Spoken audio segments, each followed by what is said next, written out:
ብርሃነ ከፈኖ ዲቤነ ብርሃነ ከፈኖ ዲቤነ ብርሃነ ከፈኖ ዲቤነ ብርሃነ ከፈኖ ዲቤነ። በስመ አብ ወወልድ ወመንፈስ ቅዱስ አሐዱ አምላክ አሜን። በክርስቶስ ክርስቲያን በወልድ ውሉድ በመንፈስ ቅዱስ መንፈሳውያን የተሰኛችሁ የእናታችን የቅድስት ድንግል ማርያም የአስራት የበኩራት ልጆች በወደደንና ባፈቀረን በጌታችን በመድኃኒታችን በኢየሱስ ክርስቶስ ፍጹም ሰላም እላችኋለሁ።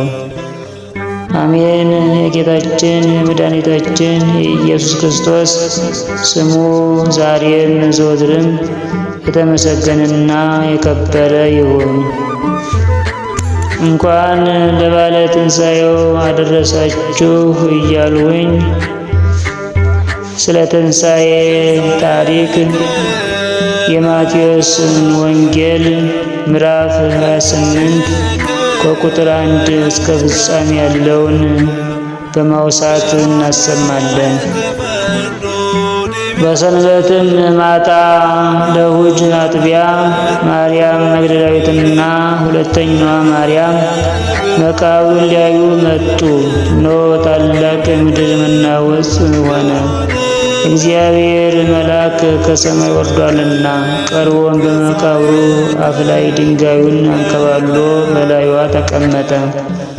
መልኩም እንደ መብረቅ ልብሱም እንደ በረዶ ነጭ ነበረ። እርሱንም ከመፍራት የተነሳ መቃብሩን የሚጠብቁ ታወኩ፣ እንደ በድንም ሆኑ። መልአኩም መልሶ ሴቶችን እንዲህ አላቸው፣ እናንተስ አትፍሩ፣ የተሰቀለውን ኢየሱስን እንደምትሹ አውቃለሁና በዚህ የለም፣ እርሱ እንደተናገረው ተነስቷል። ነገር ግን ኑና ተቀብሮበት የነበረውን ቦታ እዩ። ፈጥናችሁም ሂዱና ከሙታን ተለይቶ ተነሳ፣ እነሆ ወደ ገሊላ ይቀድማችኋል፣ በዚያም ታዩታላችሁ ብላችሁ ለደቀ መዛሙርቱ ንገሯቸው። እነሆም ነገርኋችሁ። በፍርሃትና በታላቅ ደስታም ከመቃብሩ ፈጥነው ሄዱ። ለደቀ መዛሙርቱም ይነግሯቸው ዘንድ ሮጡ። እነሆም ጌታችን ኢየሱስ አገኛቸውና ሰላም ለእናንተ ይሁን አላቸው።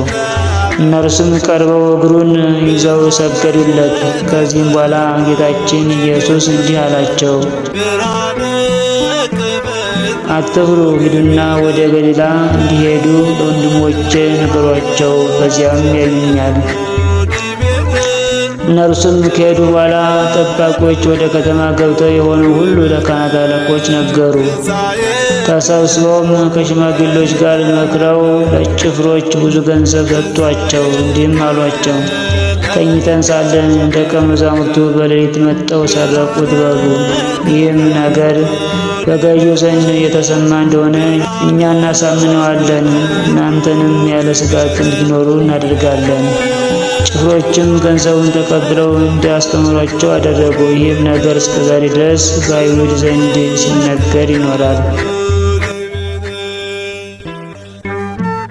11 ደቀ መዛሙርት ግን ጌታችን ኢየሱስ ወደ አዘዛቸው ተራራ ወደ ገሊላ ሄዱ።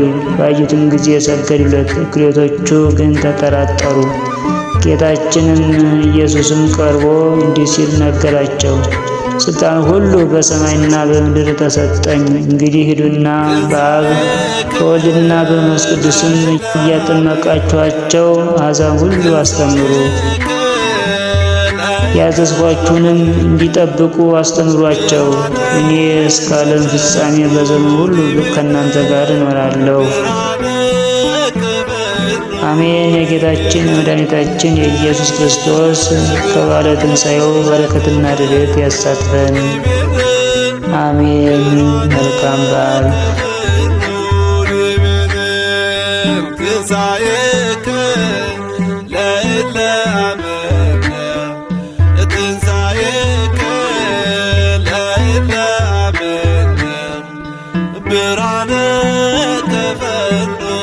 ዲቤ